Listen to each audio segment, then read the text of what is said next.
Good afternoon, everybody, and welcome to this event organized by the Hellenic Observatory at the London School of Economics. My name is Spyros Economides, and I'm the Deputy Director of the Observatory.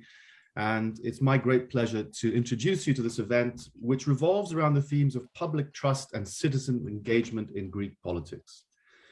This afternoon, we have a distinguished panel of speakers who are going to look at what lessons can we learn from the recent past in terms of public trust and citizen engagement in Greek politics. Is there scope for reform? And what scope for reform is there? Is new technology a friend or a foe? And might it create a new type of politics? We will consider the role of Vouliwatch as a non-governmental organization and its impact in Greece, both from an academic and a practitioner's point of view. Our speakers today are extremely well placed to discuss these themes. Our main speaker today is Stefanos Loukopoulos, who is the co-founder and director of the Athens-based NGO Vouliwatch, which does parliamentary monitoring and transparency promotion. Stefanos holds a BA in political science and a master's in international relations, as well as one in international conflict analysis. And he has worked in the NGO sector, both in London and in Brussels, as well as the European Parliament. On top of that, Stefanos is a founding member of the International Association Parliament Watch Network and has served as a member of the Council of Citizens Control of the Greek Public Broadcasting Service. Our two discussants today, in order in which they will appear, are Vasiliki Georgiadou and Lambrenirori. Vasiliki Georgiadou is a professor of political science at the Department of Political Science at Panteion University, and she's also director of the Center for Political Research. She has studied political science in Athens at Panteion and in Münster in Germany, and her current research interests focus on the comparative analysis of far-right parties, as well as on the phenomena of populism, radicalism, and extremism.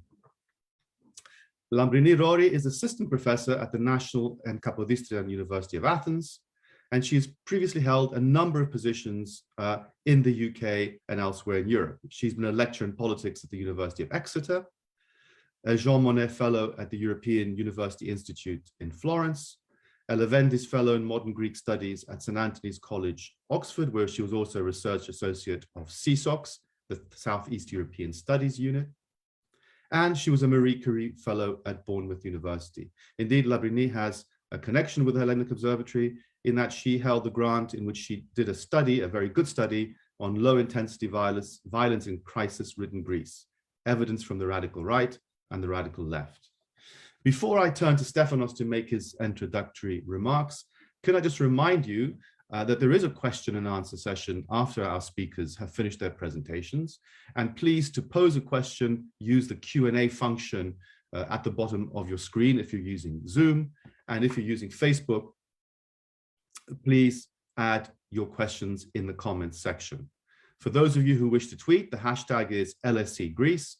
And may I remind you that the event will be recorded and later will be made available as a podcast on the Hellenic Observatory website and through the Hellenic Observatory's YouTube channel.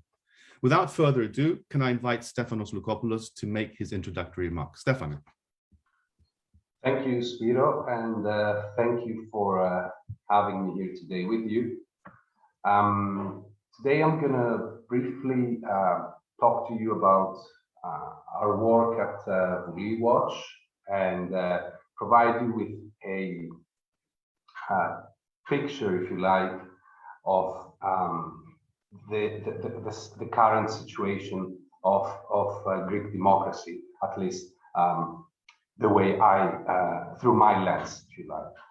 So Greece is often referred to as the birthplace of democracy, and that might well be the case.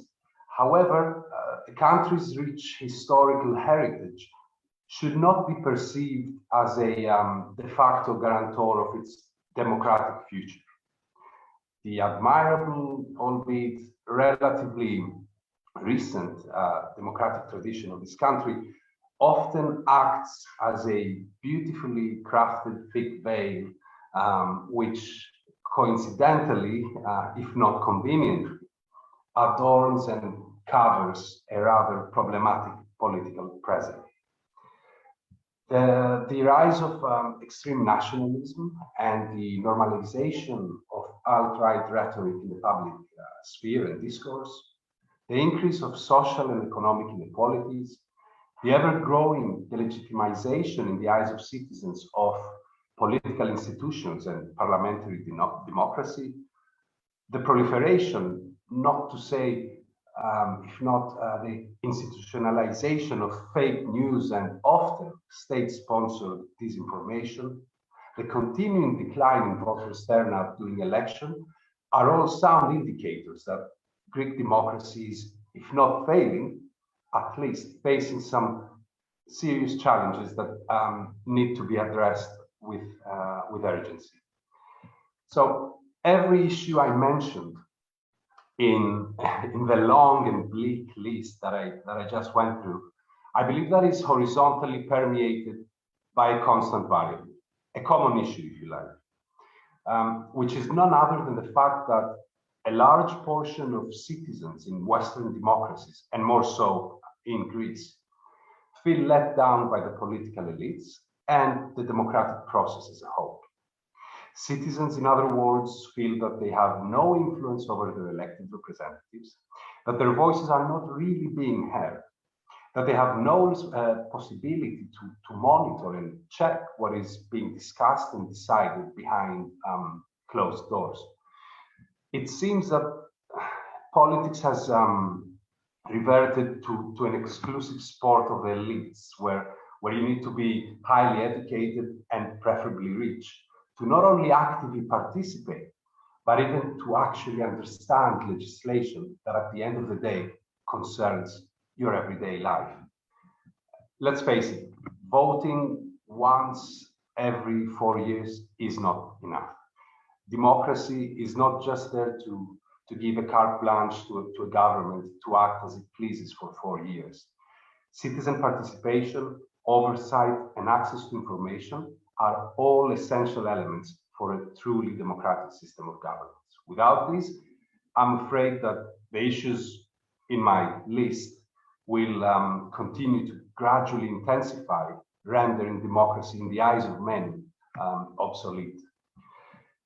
So at Vouliwatch, we believe that this, if you like, vicious cycle of democracy's stagnation and gradual erosion has to and can be broken once and for all. It is obviously a long-term process which will require significant effort and commitment by all relevant stakeholders. However, it is imperative that the seeds of change are sown and the right conditions are created for the gradual shift towards a new, more open and inclusive political paradigm. A political paradigm based on trust, accountability, and of course, transparency. So, how does one go about doing this? How do we go about restoring public trust while creating the right conditions for increased citizen engagement? Well, I think that, at the risk of sound simplistic, I think that the answer to this question can be fairly straightforward, namely through the integration of digital technology, and more specifically civic technology, in the political reality. Civic technology is viewed by many, including myself, obviously, as the platform upon which we can jumpstart civic engagement, public trust, and enhance democracy's main tenets. Through its use, we can extract, codify, aggregate, visualize, and disseminate information to a wide audience in a very short space of time. We can enhance checks from the bottom up, provide citizens with monitoring tools, and therefore promote accountability as well as citizen participation. In other words, civic tech can contribute towards bridging the trust gap between the political system and citizens. So, in a nutshell, the equation here is fairly simple. Transparency and access to information / openness fosters trust and knowledge. Trust and knowledge are essential stimulants for a substantial civic participation, And civic participation legitimizes and fortifies democracy. So allow me now to present you Vouliwatch and give you some concrete examples of applying civic tech in politics based on our work in Greece. So bear with me for a moment while I try to share my presentation with you. Okay, here we go. I'm not sure you can see it. I guess you can. So a few words about Vouliwatch. Vouliwatch is a parliamentary monitoring and transparency watchdog organization. We were set up, I would say, in the height of the political crisis that followed the Greek financial meltdown crisis.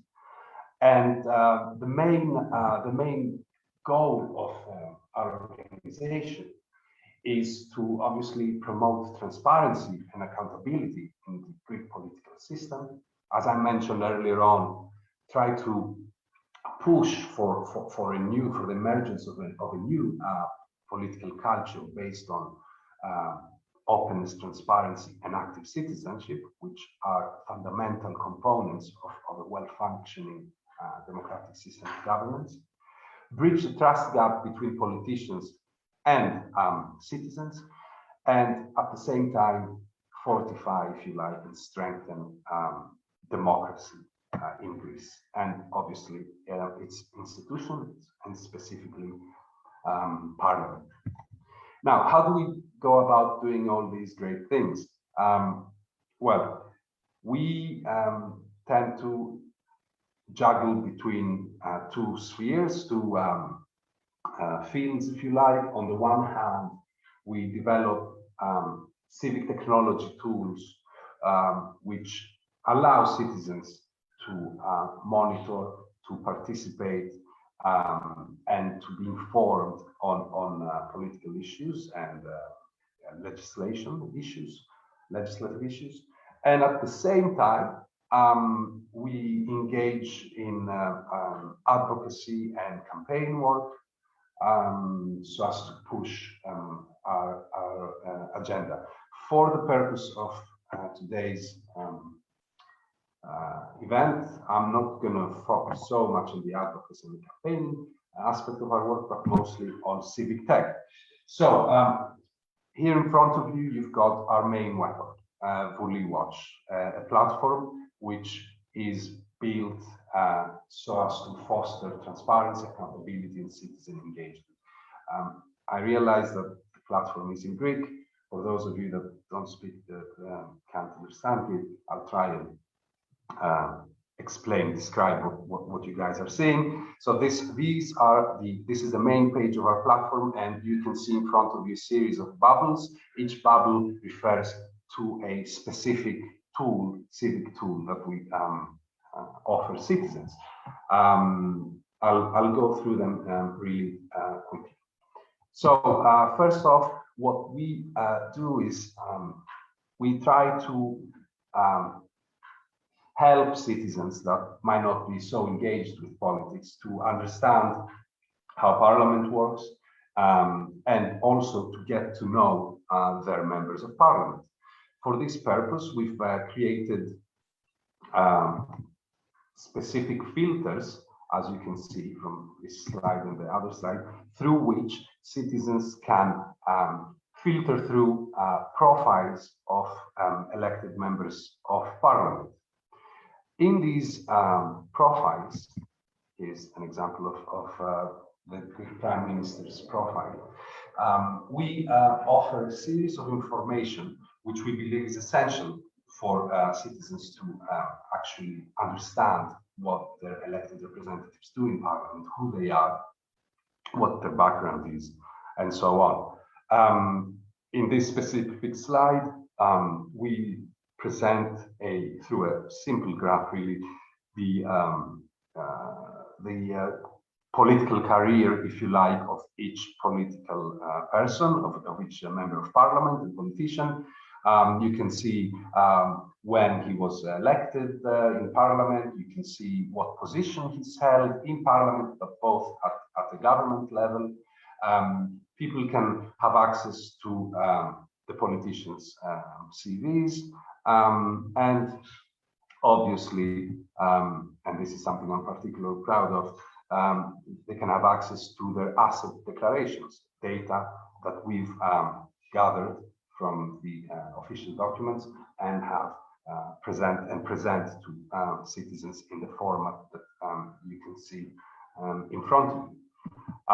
Scrolling down from what we saw earlier on, we're still on the profile of each member of parliament.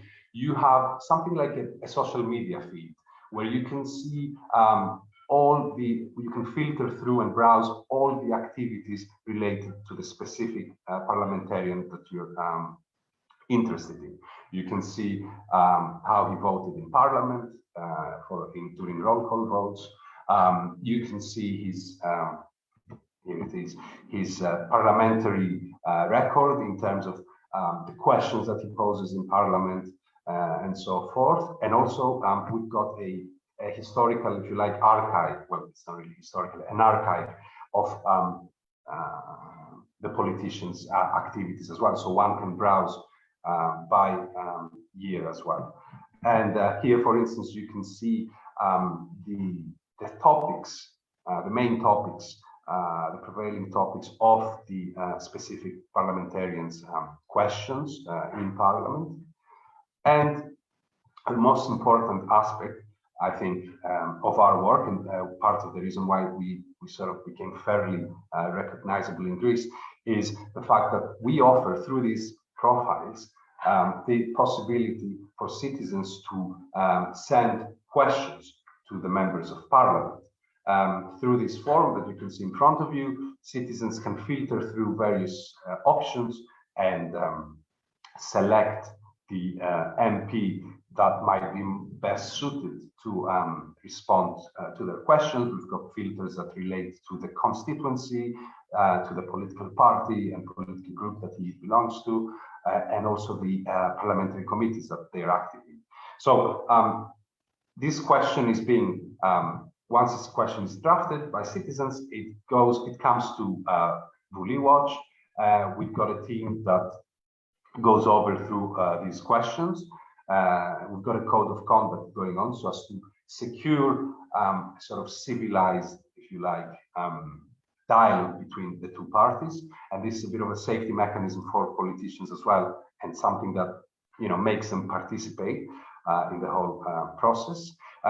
Here you've got on your left-hand side, on the left-hand side of your screen, you can see an example of a question, and on the right-hand side, an answer provided by a parliamentarian. Each question and answer is public, so any citizen can browse through the profiles and see the questions and answers that the parliamentarian has given. And obviously they can also rate the questions and the answers. So that was the first main component of our website, of our platform.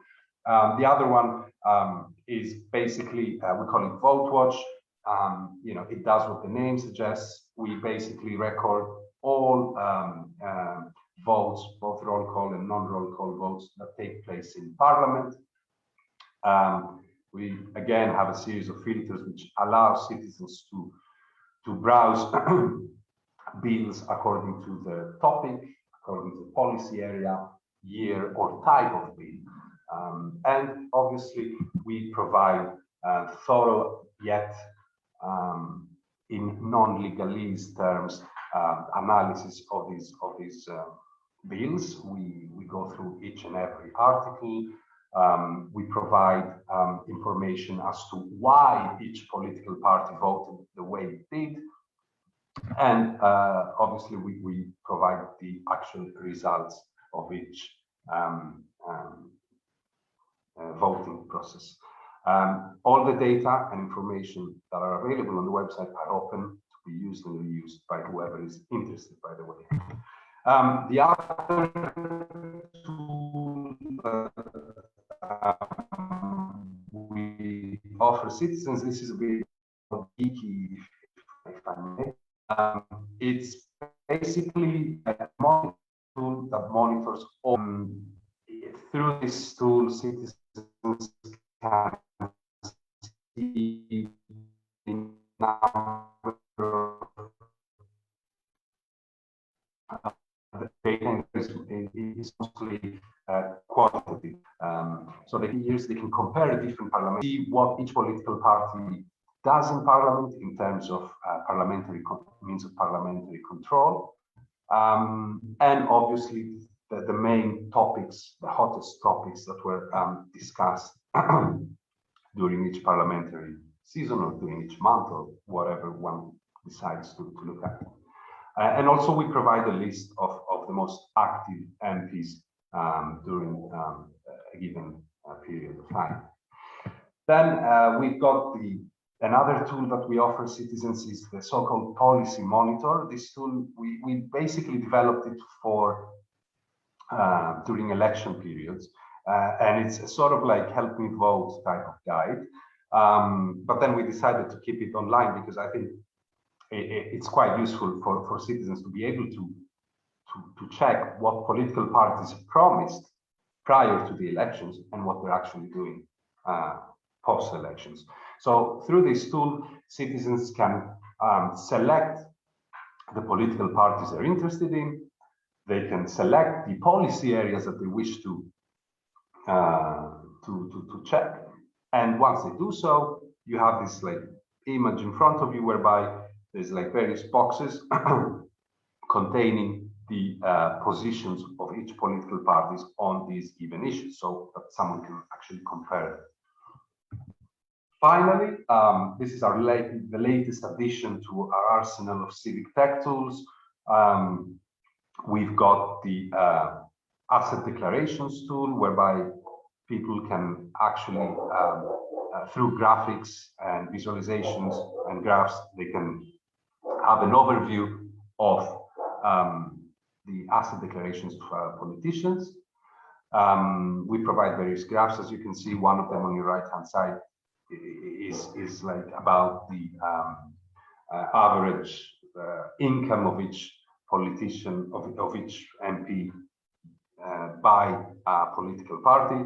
On your left-hand side, you can see, for instance, the top 10 of the MPs with the highest income. And obviously, there's various filters here as well, so you can play with the data and information as you please. Another thing that this tool offers is a comparative sort of analysis, if you like, through which one can compare two different politicians. And obviously, we also provide a very thorough presentation of the actual contents of the asset declarations of politicians. So these are roughly the main tools that we use. With regards to our impact, I mean, given that, as I mentioned earlier on, the Greek political system is still quite averse to openness and transparency. I believe that we've managed to make some progress over the last 7 years. So far, we've got over 75% of members of parliament that engage with the platform. This is like quite an achievement, I would say, especially compared to when we were making our first steps, where MPs were super hesitant.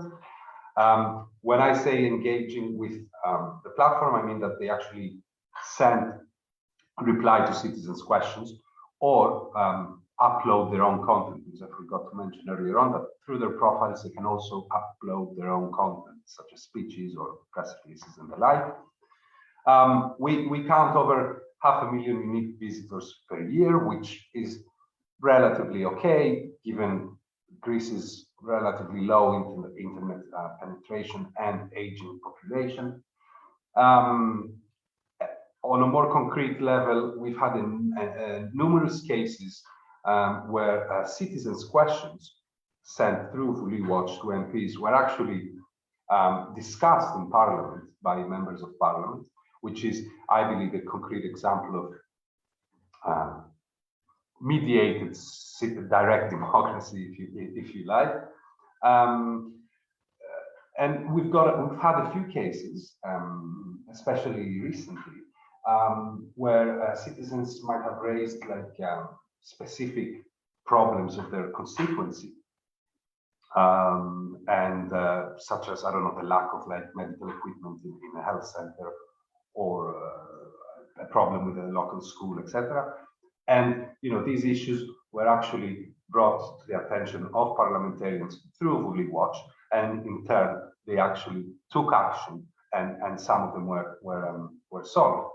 And then aside from this, we've and just to give you a glimpse of our campaign in advocacy work, we've successfully campaigned for the publication of MPs' asset declarations in a machine-readable format.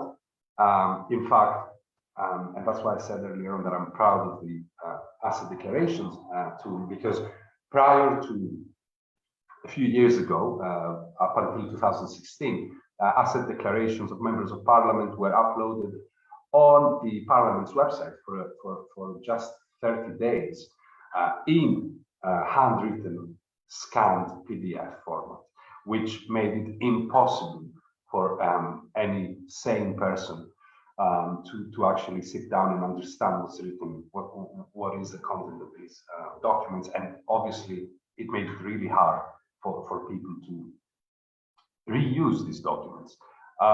So our campaign was about turning these documents into a machine-readable format, and also to extend the period that they're uploaded online. And this was our first, let's say, big campaign work, if you like. I mean, we had to move between the border of like being slightly illegal, in the sense that we republished these documents, the asset declarations, we digitalized them and published them on our website, just to show Parliament that if 3 people can do this, then they can do it too. I said before that it was slightly illegal because back then the reproduction of asset declaration was not really something to be done, but it worked. So finally, our other big impact is fairly recent. We have been campaigning and advocating for a while for the establishment of basically for a legislation that would regulate lobbying activities in Greece.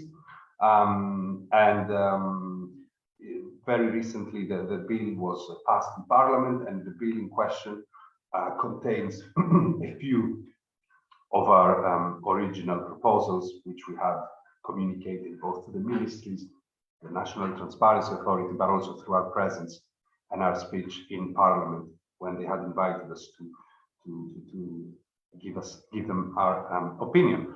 So this is Vouliwatch. This is what we do, and I hope I didn't bore you too much, and I'm looking forward to the rest of the discussion. Thank you very much. Stefanos, thank you very much indeed for that presentation of a very impressive initiative, which I think will lead to quite interesting questions and discussion in due course. Indeed, I have quite a few questions I'd like to ask, but I'll hold my fire for the time being. And now we'll turn to Vasiliki Georgiadou, who I think, if I'm not mistaken, is going to say a few things of a more conceptual nature about the content, not only of the Vouliwatch initiative, but the broader political scene in Greece. Vasiliki, over to you.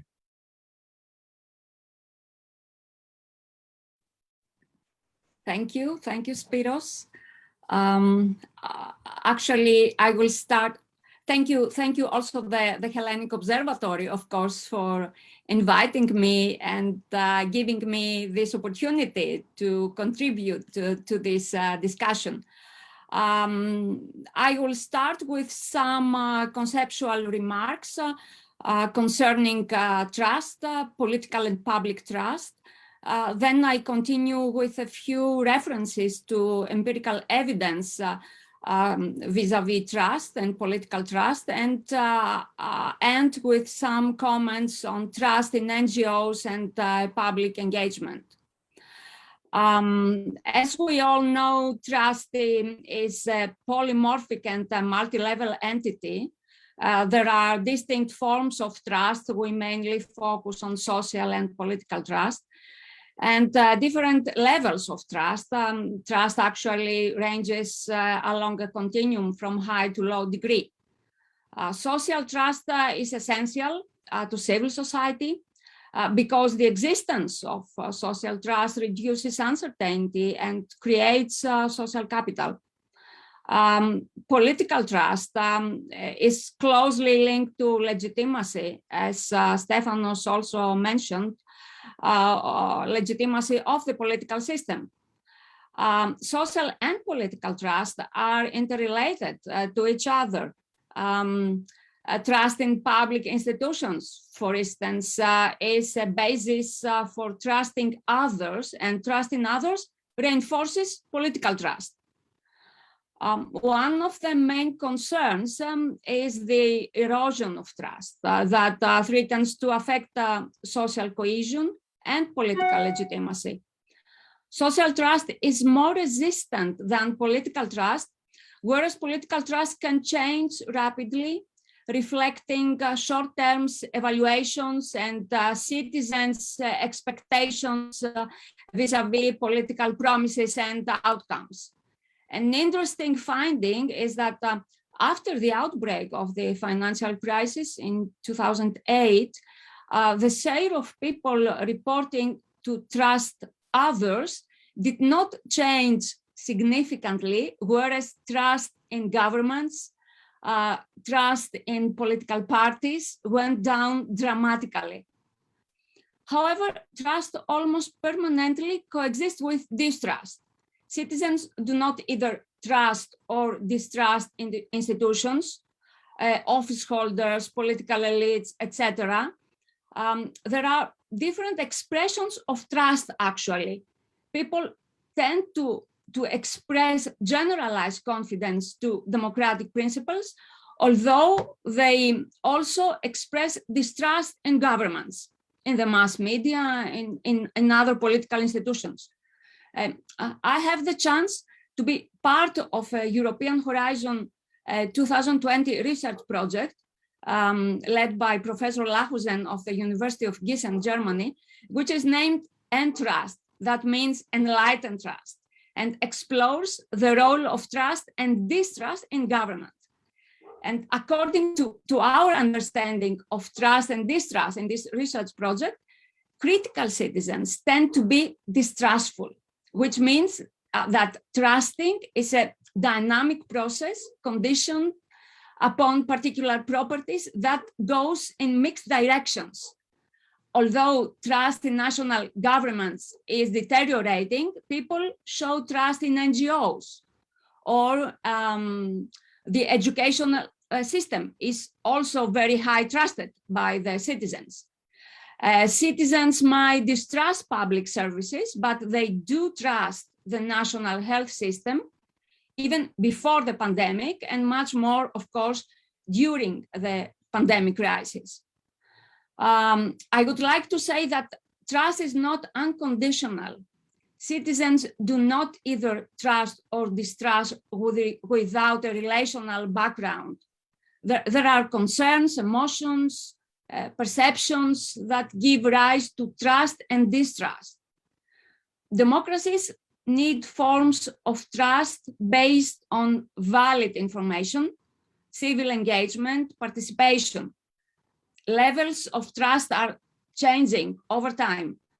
However, the crisis of 2008 led to a significant loss of trust in national government in also all European and OECD countries. To give an example, in 2012, in the midst of crisis, Greece had the lowest score, with only 12% of the citizens to have expressed trust in government. Trust in government, as well as in national parliament, remained in Greece very low and only recently began to recover, being, however, below the European average. At that time of economic crisis, Greece showed the strongest decline in political trust compared to other crisis-ridden countries of the European South, which might explain the high level of radicalization and the tolerance vis-à-vis the use of violence. Trust in a series of public institutions has been declining, whereas trust in NGOs has risen over the past 3-4 years. According to the latest Edelman Trust barometer, half of the population expressed trust in NGOs, I mean globally, which is 2/3 between informed citizens, those with a college degree that belong to the upper 25% of income. An interesting finding is that almost half of the people globally trust information given by the NGOs. NGOs have a specific issue-based agenda combined with the fact that they are professionalized. They are therefore recognized as problem solvers, while governments are often accused of failing to solve problems. However, trust in NGOs fluctuates over time. It sank, for example, worldwide in 2015, which might mean that at least part of citizens is ambivalent vis-à-vis NGOs. In many countries, trust in NGOs is linked with the issue they mainly focus on and promote. In Greece, for example, environmental organizations and charity enjoy high level of trust according to the World Value Survey's data of 2018. NGOs' ownership in issues that are generally recognized as relevant is my reason for trusting non-governmental organizations. The professionalization of NGOs, which are more and more led by experts, as well as the formalization of their internal organizational structure, their focus on fundraising are aspects of a new reality of NGOs that might have a twofold effect concerning trust. On the one hand, professionalized NGOs gain visibility and citizens become familiar with their activity that might make them feel more efficacious. On the other hand, the fact that a bottom-up logic is losing ground to a top-down one might affect NGOs' trustworthiness. However, despite the skepticism, NGOs enjoy more trust than public institutions. Let me say a few words about Vouliwatch, which set up in the midst of economic crisis when in Greece political trust collapsed. At that time, participation was characterized by radicalization, anti-establishment orientation, or even polemic against the political system at the national and the European level. Initiatives like Vouliwatch moved towards the opposite direction. Vouliwatch aimed to rebuild trust in parliament, promoting citizens' participation by providing tools, mainly, as we already had heard, digital tools that encourage citizens to engage in politics.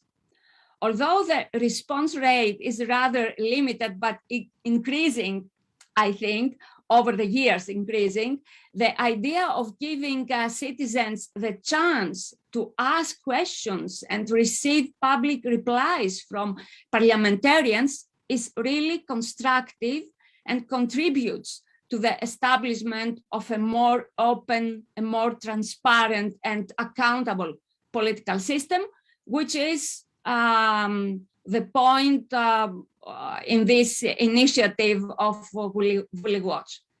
However, we have to keep in mind that although civic technology is very important for civil participation, engagement in politics includes dimensions that go beyond the opportunity structured by internet. Innovative digital technology empowers those with the resources to the new digital world. I suppose this is the reason why Vouliwatch acts mainly within, but also beyond the digital realm, trying to bridge this gap between those parliamentarians and citizens familiar with the new technology and those with limited digital resources. Thank you for this opportunity to intervene in this discussion. Vasiliki, thank you very much. We'll come back, obviously, to some of the big themes that you've raised in your presentation. But in the meantime, let me please turn to Lambrenirori, who's going to comment on, I think, a variety of the themes that have been raised, and perhaps concentrate more specifically on one or two aspects and actors involved in this debate on public trust and citizen engagement. Lambrini. Good afternoon. First of all, I would like to thank the Hellenic Observatory for giving me the opportunity to comment on an important topic in an interesting panel. Even more so because I am a big fan of Vouliwatch. I think it is a great initiative, for it fosters monitoring of parliamentary activity, citizens' communication with the political personnel, and easy access to data. By providing a channel for addressing questions and comments towards the MPs, as well as by monitoring policies and the level of consent in the Greek parliament, Vouliwatch indirectly enhances accountability and promotes a culture of transparency. Even more so for us, political scientists, it serves as a data bank on a number of topics central to the core of our discipline.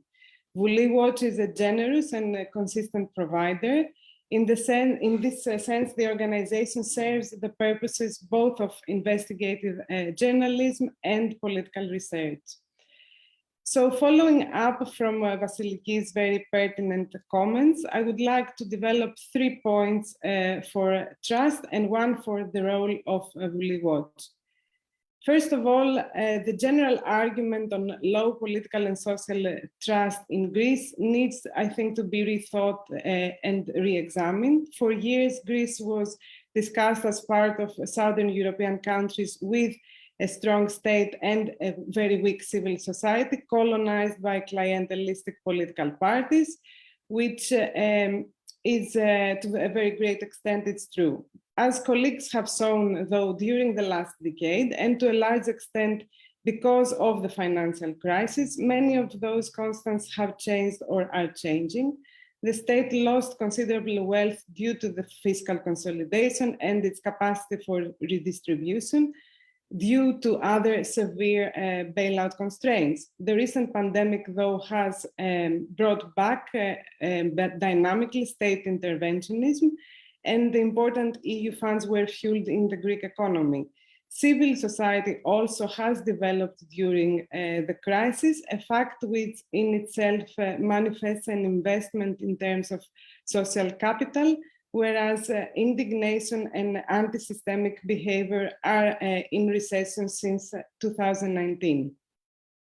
Also, the party system went through a turbulent period of centrifugal competition. All the parties collapsed and new appeared. This period now, though seems to be more or less over, as flash parties either disappeared or oscillate above or below the threshold of 3% needed to enter parliament. A weaker two-partyism with New Democracy and Syriza and a smaller party, Kinal, ex-PASOK, compose now the new normality in the party system, a fact which shows that old or pre-existing political parties have finally persisted, despite the lack of trust, the rage, and the disillusionment. Data provided by polling companies and research projects also show that political and social trust and expectations have slightly risen after the crisis, even though the general picture is the one that Vasiliki described. We are still at very, very low levels. So the idea of a social and political landscape in which social bonds are broken and political links are fragmented, I think it leads a lot of nuance. Citizens remain very critical in Greece. maybe as they should be anyway, but engagement, despite being selective, exists, showing awareness and interest. Secondly, I would like to highlight the importance of information on public trust and on the role of the media for the matter. There is a general argument for lack of trust in the media and the role of alternative news sources. In a very recent publication that I co-authored with Antonis Kalogeropoulos and Dimitra Dimitrakopoulou, which appeared in South European Society and Politics, we show that Greece is indeed an outlier when compared with other countries on media preferences. When comparing data from the digital news report of 2017 and 2019, the standard Eurobarometers for 2019 and the data from the Pew Research Center for 2018, the share of Greek respondents that trust the mass media, the traditional media, is significantly lower than in the other countries of our sample, which were Germany, Denmark, Spain, UK, and the US. The share of Greek respondents that agree that the news media is free from undue political and commercial influences is significantly lower than in all other countries. Hence, Greece figures lower than all other countries in the trust in mass media. At the same time, when searching for alternative news consumption patterns, Greece is also an outlier in the sample, but this time it figures first, not last. This means that the share of Greek respondents that use social media, blogs, or other digital-born outlets for news is significantly higher in Greece than in the other countries. So the distrust of Greeks in mass media is in general significantly higher than in other countries, and their preference for social media as well. News media are perceived as corrupt, biased, and of poor quality in the digital news report open-ended answers. We hence observe a disruption in news consumption in Greece. Greeks emigrate from the offline to the online world when it comes to information. This brings me to the third point. I would like to say that this is not a new reality, though. There is a historic interplay between media and politics in Greece and the lack of clarity or regulation in the legal framework. In this old dynamic of interdependence, the balance of power varies since 1974. It is not constant. The equilibrium shifts over time, and the configuration in this two-way relationship is decisive on media freedom, on the quality of journalism, and the quality of the political class. The recent financial crisis has left a blueprint in the media market and the journalistic field, whereas polarization in public sphere was transferred in the media, culminating in the period of the referendum in an open conflict between the media and the government. The attempts made by governments to regulate or to support the media, first in 2013 by abruptly seizing the public service broadcasters function, then in 2016 by bypassing the Independent Broadcasting Authority to regulate TV licensing, and then during the pandemic to selectively finance the media, they have not helped to overcome dependencies or misinformation. So even if short-term gains were made for the party in power each time, delegitimization is a cost which is paid both by media and the political class. Of course, citizens have more alternatives than in the past, and the internet offers myriads of channels of information. This, however, does not mean that misinformation, biased news, or clientelism do not exist in alternative news sources. And by this, I would like to link to the role of Vouliwatch, which has spent a lot of energy in order to reveal the amounts and the criteria by which those amounts were given during the pandemic in the media by the current government. I believe that over the years, Vouliwatch has expanded the field of its activities, developing a rather activist role, as well as having a journalistic blueprint and an influence over the direction of legislation, for instance, regarding climate protection lawmaking, the protection of whistleblowers, etc. So by taking action in a number of campaigns, it perceives its duty as a mission over issues of media funding, transparency in governmental partnerships, MPs' income, wealth, and property. This expansion in the scope of Vouliwatch shows commitment in democratic values, ambition, and vision. Nonetheless, I believe it entails risks for the organization which might undermine its role and outcomes long term. I will try to explain my argument. First of all, by priming certain issues versus others, it takes active role in the formation of the public agenda, whereas by adopting a certain framing in the topics chosen, it takes part in the political debate. Just to give you an example of what I mean, Vouliwatch calculates the level of consent between political parties since 2019. In the published graph, it presents the relevant data as the level of identification with New Democracy. This is not so objective or neutral to my mind because it presents, for instance, Kinal's consent, which happens to be the highest, as identification with the government. Also, the graph is provided by a website which also has an identity. What is more, presenting the income and property of politicians is great because it concentrates information which is public but difficult to have access. I know this because myself, I have tried in the past to conduct research on the matter. In reality, though it can create false impressions, as aggregating private wealth by parliamentary group is at best misleading, and it can also be used by populist arguments or forces. Also, comparing politicians' income is problematic or can create distortions, as Vouliwatch does not and cannot know the unofficial or latent sources of income of politicians, which, if known, might be giving completely different results in the comparison.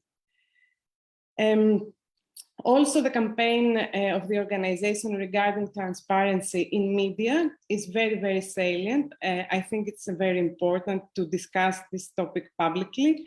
Nonetheless, state funding of the media is not new, and it won't be over after this government ends its mandate.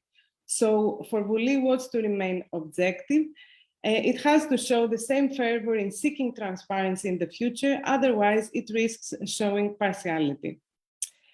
Lastly, and since our discussion is trust, I would like to say that trust is gained in a very slow pace and in a very meticulous way, but it can evaporate very quickly. So independent, non-partisan organizations are extremely valuable and necessary, and they, if they remain in the long term in this mission, I mean to remain independent, objective, non-partisan, and transparent.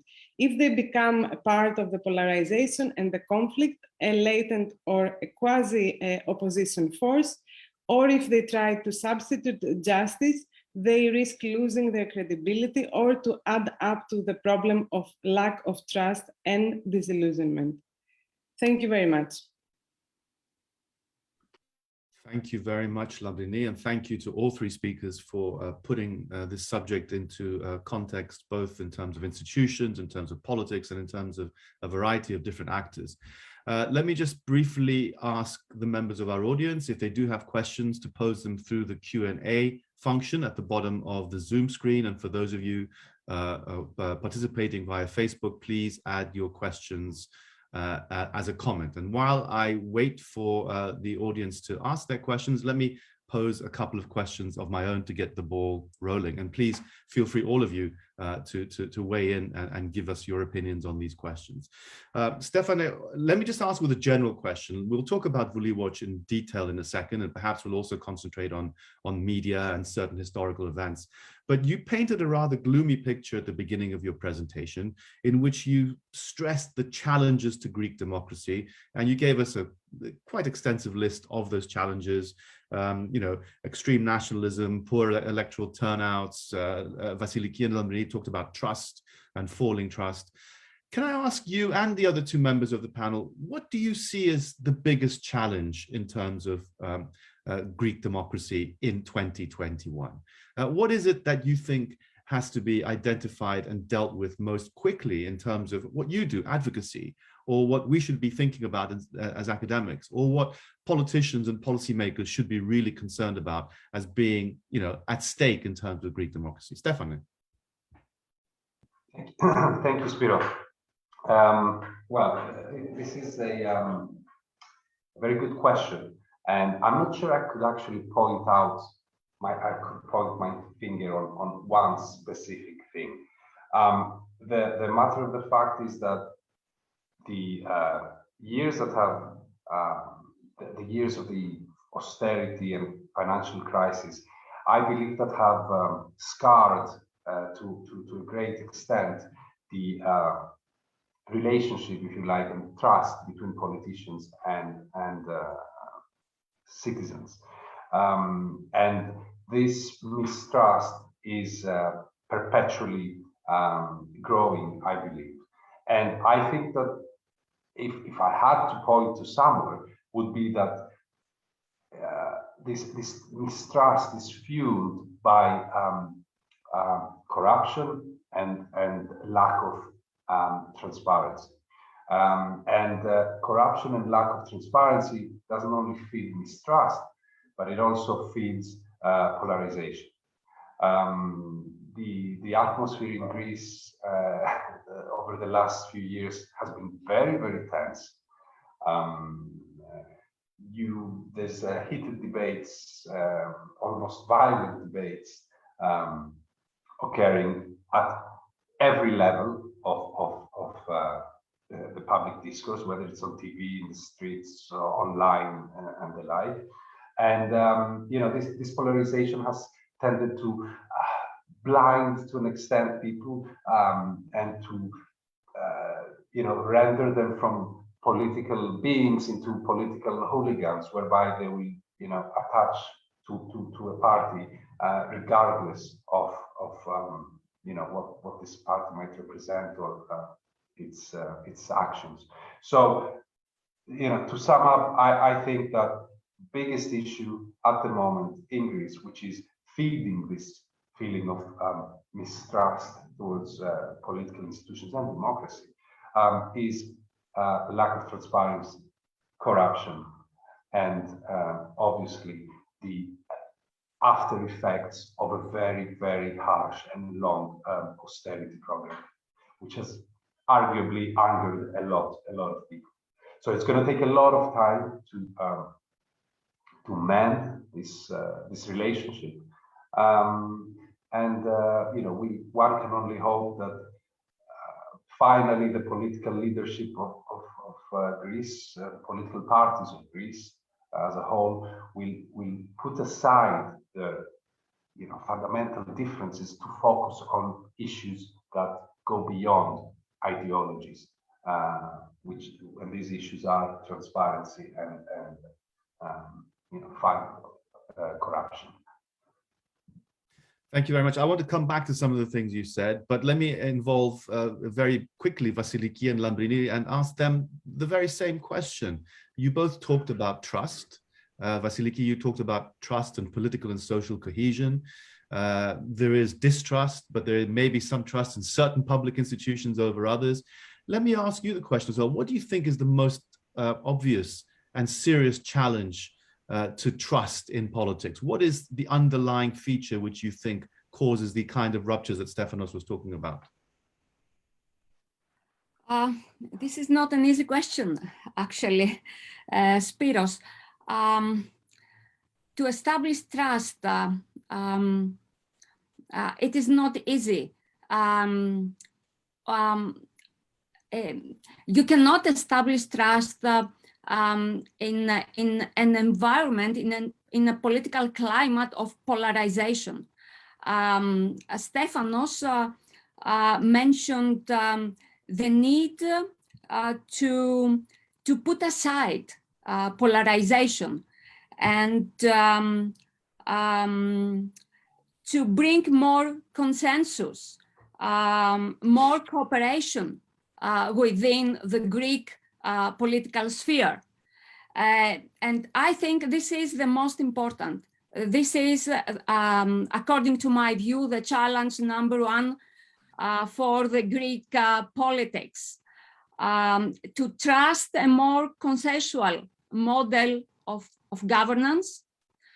The lack of centrist positions and the lack of centrist parties, this is also a big problem, a big issue in the Greek political scene, in the Greek political arena. We need centrist position to come in front, and new parties that are in favor of such positions. I think this is the most challenge, to put aside polarization, which increased especially during the crisis, although a culture of polarization was from the very beginning, was a feature, was a characteristic from the very beginning of the Third Greek Republic. But we have to put aside this polarization and to bring more moderate and more centrist position and politics and way of governance within the Greek political arena. Thank you, Lambrini. Would you like to comment on this point about trust and what the biggest challenge to trust is, and whether the political system has to somehow overcome polarization and shift to the center? Yes, first of all, I agree completely with the points that Stefanos and Vasiliki raised. Both corruption, lack of transparency, the quality of institutions, and polarization, they all undermined this effort to regain trust in institutions and the political system. Given the very specific context that we are after the crisis, and those are the first years that we have many crises, but not the financial crisis, which was in the minds of many people equal to austerity. We're no longer in that. In this context, I believe that what it is important now for the political system in order to build trust is to create opportunities for the younger generations, job opportunities, to create a framework of equal opportunities, to give access to open calls for jobs, to give to citizens the capacity, and especially young citizens, because the biggest distrust comes from the younger generations. So to give them the opportunity to seek for, let's say, jobs or participation in the public sphere via transparent and equal ways. For instance, if there are open calls for jobs, good quality jobs, if people manage to develop, let's say, to acquire a bit of wealth, because one of the most important issues, I believe, during the crisis was that people not only felt abandoned by the political system, but they felt also very, very poor. So for me, giving a chance to create wealth it will bring back trust to people. So it's not only about how the political system works, but what kind of opportunities it gives to the people in order to foster trust. Okay, let me just pursue some of these ideas because I'd like to concentrate on the big picture a bit longer before we ask some more specific questions, perhaps about Vouliwatch as a platform. And there are some questions coming in from the audience about social media and what role they play in this kind of discussion. Stefan, correct me if I'm wrong, but you were suggesting in your most recent remarks that it's not just consensual politics and a move to the center, as Vasiliki said, which may be what we need, but something akin to post-ideological politics, if that's possible, that ideology should be removed from the political arena and that we should find some other way of discussing politics, discussing the relationship between state and society, discussing the role of citizens in public policy. Some people would say that's not really realistic. I mean, some people would say that politics is partly about ideology, and that's always going to be what contestation is about. I would also add, just as a footnote from my own point of view, that perhaps we should also concentrate on the language of politics in Greece, which adds to polarization. So it's not simply that we haven't moved to the middle ground or that electoral groupings don't want to capture that middle ground, be it Nea Demokratia or Syriza, but in fact, this constant reference to left and right as a way of describing Greek politics doesn't necessarily help us understand what consensual politics might mean or what the center ground really is. Yeah, so I probably didn't express myself right. I'm personally, I don't believe in post-ideological politics, as you correctly pointed out. Ideology is an essential feature and component of political life. Ideologies are everywhere, and that's because ideologies have been crafted or modeled or developed over the years based on specific human needs or perspectives. So no, you cannot remove the ideology from the political. What I was trying to say, though, is that some issues are beyond ideology. Transparency, for instance, is not something that is advocated by the right or the left or the center. Transparency should be something that permeates horizontally the ideological spectrum. Same goes with fighting corruption and the like. So I do believe that ideology is crucial. I do believe also, however, that some issues which could help improve the condition of the Greek democracy are beyond ideology. Our problem in Greece is not ideology, in other words. Our problem in Greece is the fact that we are basically stuck in this nepotistic, clientelistic political system which stubbornly refuses to progress and to go beyond this antiquated and not productive way of making politics. And the way you can do that, in my personal opinion, is to create a consensus among all political forces and ideologies, a political consensus which should not focus on ideological issues, on the free market economy or more of a centrally planned economy. No, but on issues that, such as transparency, such as accountability. These things are, they're not ideological. They are basic democratic, characteristics, and those we should all preserve, and those we should all strive for. That's what we're trying to do through our activities. We're trying to convince people and political parties that this is the focus, this is the problem, and this is where we should focus. We often say, because we often deal with issues that might be quite complex in terms of communicating them to the layman, to an average person. There might be issues that pertain to bills, legislation, etc. And even transparency or accountability. A lot of people out there don't really know what they are and why they are important. So what we're trying to do is to,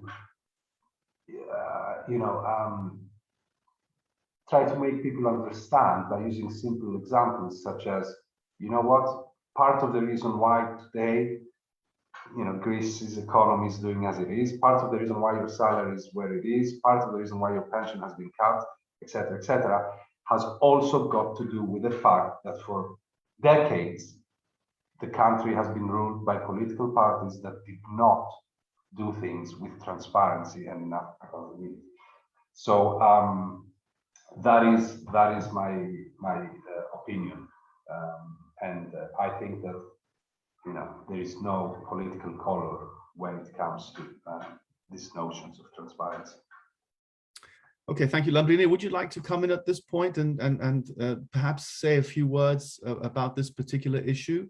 You did also mention the generational issue, and I just wanted to pursue that and say whether there are generational cleavages that, the younger people wish to see a different kind of politics, and maybe that is problematic in terms of society and views about the political system and politics in Greece in general.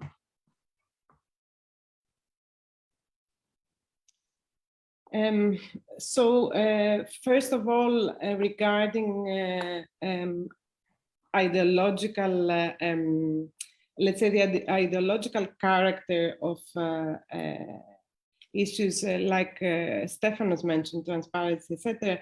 The problem is that the political system, although it has always been polarized, when it comes to issues of transparency or party finances, etc., the political parties which have parliamentary representation, they function as, we say in the terminology of political parties, as a cartel, in the sense that they co-decide the rules of the game in a way that it makes it difficult for citizens to have a say in those decisions. In that sense, I believe that it's important to have as many NGOs as possible to require transparency. And I think the same goes for the relationship with the media, as I said. Now, for this issue of intergenerational justice, we know that during the crisis,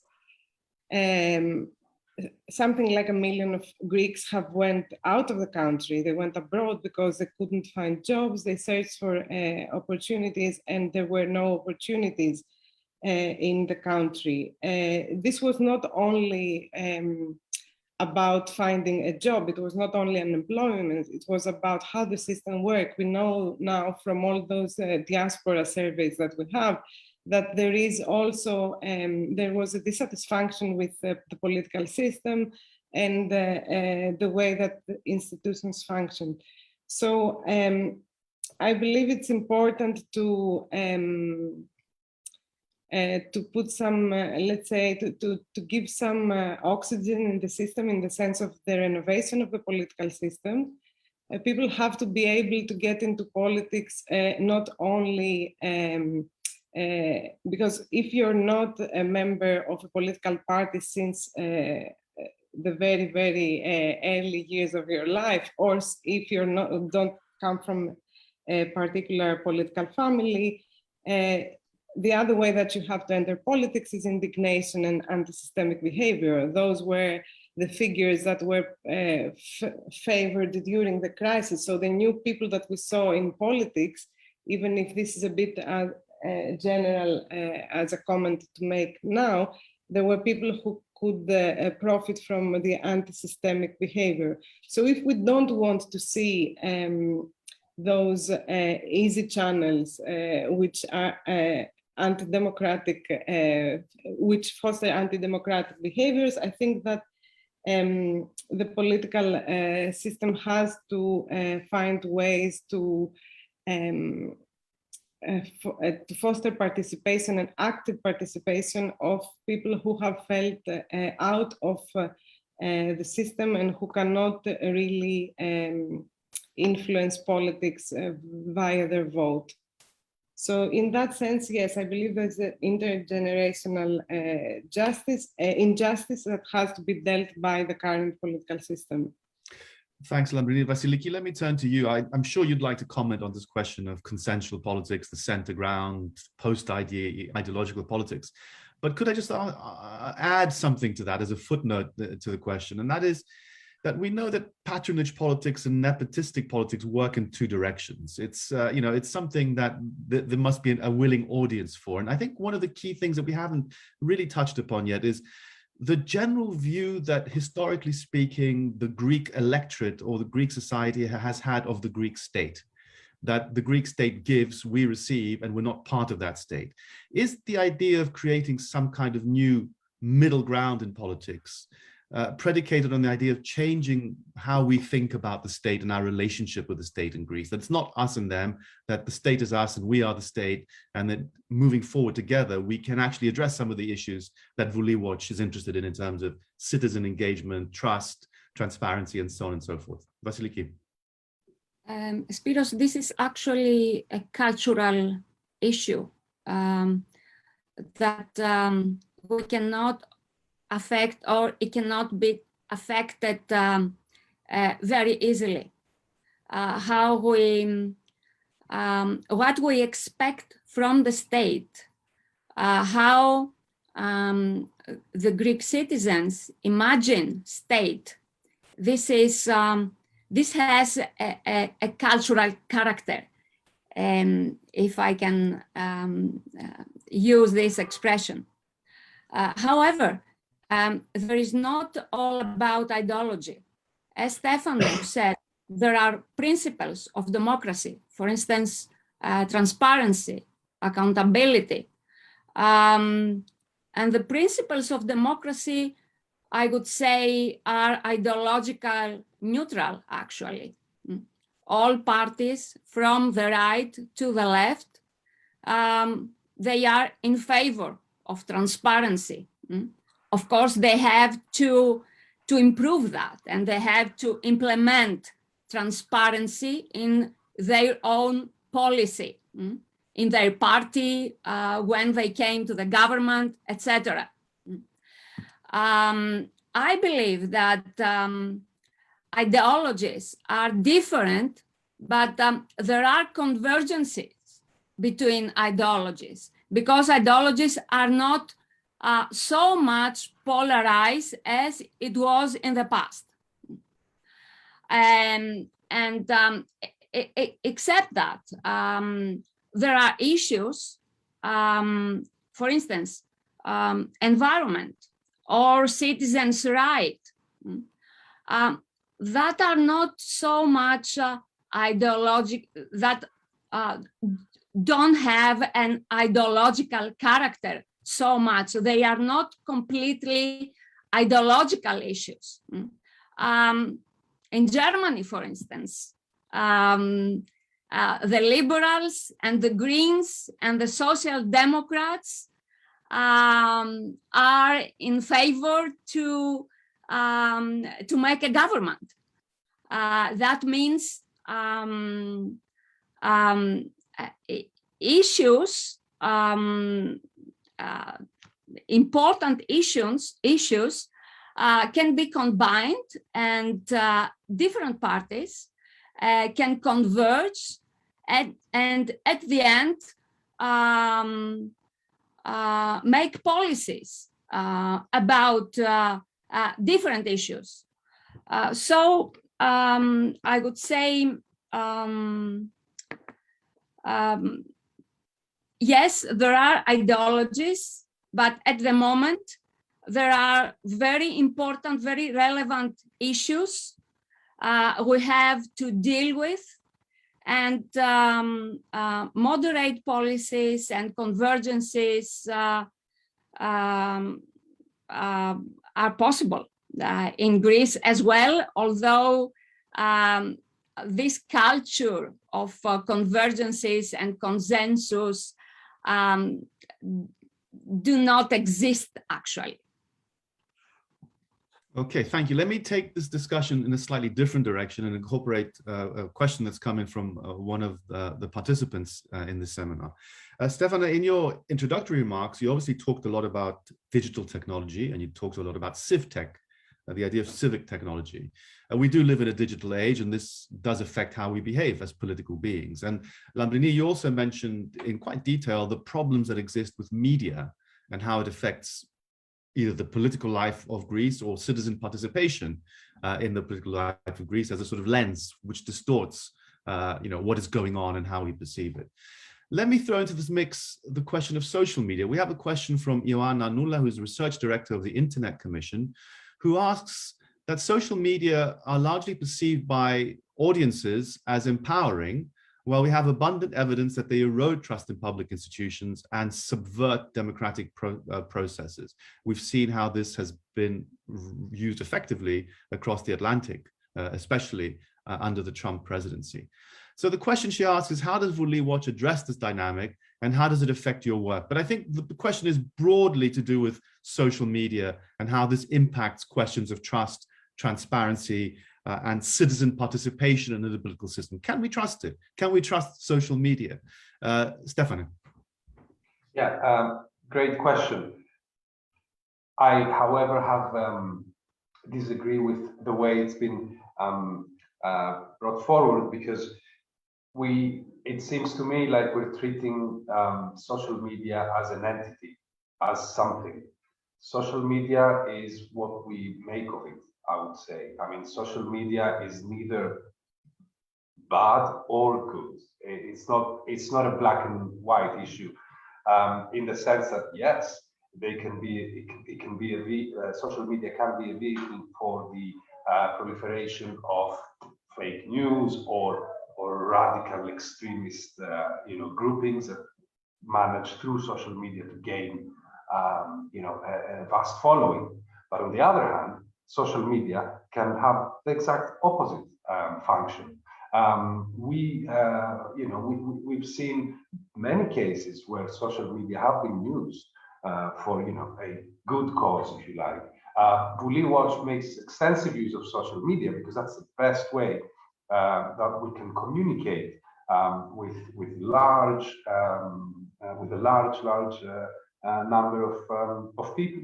So, I do believe that social media should be better regulated. I do believe that they pose challenges, but they also can and do act towards good causes, towards better causes, towards more democratic causes, if you like. In other words, the same way that an alt-right group might use social media to spread the message, so can an organization such as Vouliwatch. So, I wouldn't say that social media is a threat per se.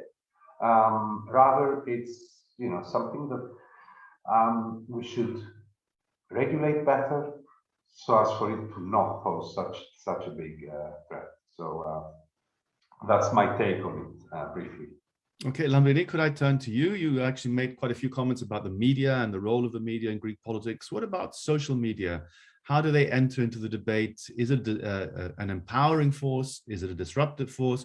What does it do to the generational issue? Because there are a lot of people who generationally are not on social media. They're not competent. They don't feel comfortable on social media. So what's your take on this? First of all, I think there is a vast amount of research being produced during the last years on the quality and the effects of social media in public debate and in the political outcomes. So I think that we are in very early days to be able to say a scientific valid view, because this is still, I think the grounds is still moving on how people perceive social media and how much do they trust social media, what are the effects. So I think that we will be discussing about this issue for the next 10 years or so, because first of all, we have more platforms, we have different roles that social media take into politics, we have the issues of regulation. It's too early to say. We know that initially social media were seen as a form of communicating without, let's say, influences from media or other sources, so they were thought to be more transparent. They're more trusted in countries like Greece, where trust in mass media is so low. But at the same time, we know that they have been used for anti-systemic campaigns. The extremist right or far-left organizations also use it for disseminating their messages. They create echo chambers, but at the same time, now there are researchers saying this is an exaggerated finding. There is also even the most extreme poles, they lose their, let's say, solid boundaries in this environment of social media. So, to be honest, I don't have a very solid view of what those effects are. I believe it's not a black or white situation. There are ways of misinforming the public in social media as well, of creating also false impressions, because we are more or less communicating with our peers and with people who we trust. So we cannot know if we had other contacts or influences, how would that affect our perception of how things work. But I think that a sort of a regulation will very soon be needed, because all this amount of fake news that we have seen, especially during the pandemic, it can be damaging for things which are beyond politics. So let's say public health, etc. It is also a generational matter, because the younger generations, they find it easier to communicate via social media, and to have this impression that they co-form the public agenda, whereas they have the impression that they cannot participate in the other channels of information. But I think that it's very early days to say. I think we will go through a phase of disillusionment with social media as well. And at some point, we have to understand that they're the same people who I mean, you can find opinion leaders and journalists being in mass media, also in social media. So it's not that the ones are not infecting the others, if we speak in those terms, which I don't embrace anyway. So I think that we have to be quite, we have to observe, we have to understand how it's functioning, but it's very early days to say how it will be in 10 years from now. Thank you very much, Vasiliki. The question of social media, politics, is it empowering? Do we trust it? What's your opinion on this? I haven't studied social media, but as a user, I know that there are many ways to use it, to use them. And there are opportunities through the social media. During the pandemic, social media were very important for communication and for information. It is not black and white. I think I am in favor of what Lambrini said, that it is perhaps too early to make our final decision about social media. And we have actually mixed feelings about opportunities and risks social media bring with. Okay, thank you very much. We are running out of time, but before I close the seminar, could I just ask Stefano one last question? What do the politicians think of Vouliwatch? What do the members of parliament think of Vouliwatch? You've talked a lot about what Vouliwatch is trying to achieve in terms of trust, in terms of transparency, in terms of citizens, in terms of the electorate. But what's the reaction been amongst the people who are under the microscope, as it were? Yeah, well, you see, this the funny thing is, and I think that this is something that I would like to give credit to Vouliwatch, is that their reaction and perception and attitude and stance towards Vouliwatch has changed over time. When we first approached politicians with our views, with our idea and with our project, they were the vast majority of them were very, very, very hesitant to participate in any form.